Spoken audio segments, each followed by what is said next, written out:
Hi class, this is Professor Teixeira. In this video, I'm going to talk about picking, um, loading and packing and goods issue. So what is picking? Picking is the process of picking the product.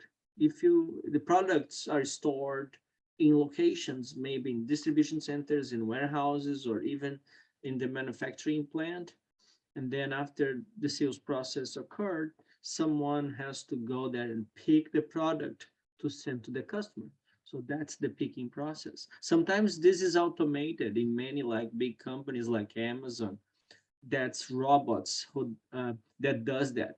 Robots go, it's all automated machines pick the products in the warehouses, the distribution centers.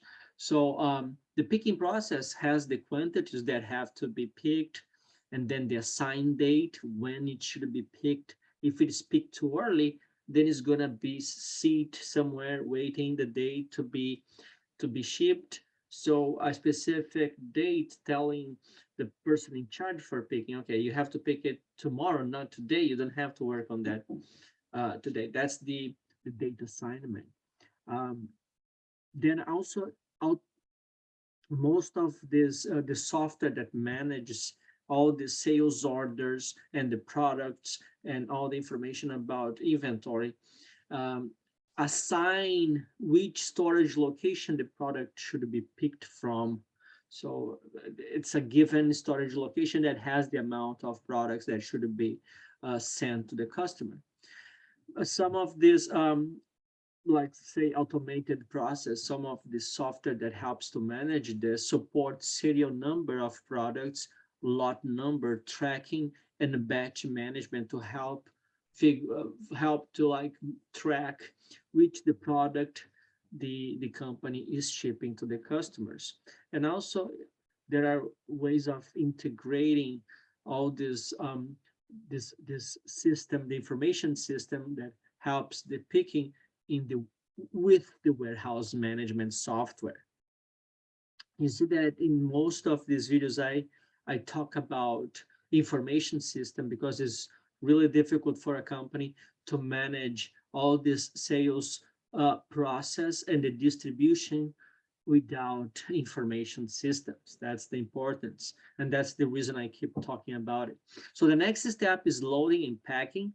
This process identifies which packaging is to be used for specific products.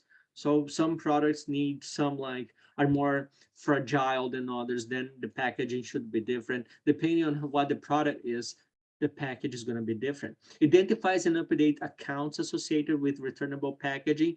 Some products are eligible for returning, so that helps to identify and associate these accounts. Track the packed product by container, what container has which product. Ensures weight and volume restrictions are enforced to avoid any problems in terms of the shipment depending on the weight and volume.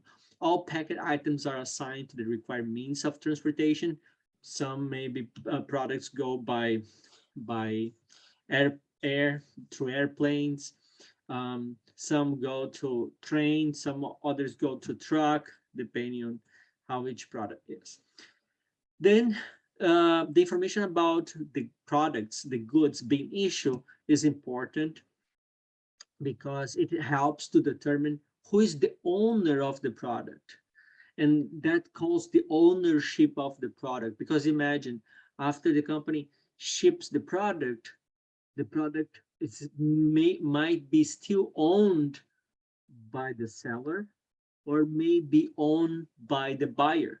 It depends on the terms of agreement that establishes the relationship in the sales process. Sometimes after the product being shipped, the ownership changes to the buyer. So after the product leaves the seller premises, the product is not owned by the seller anymore, but is owned by the buyer. Depends on the terms of agreement, which is called Incoterms.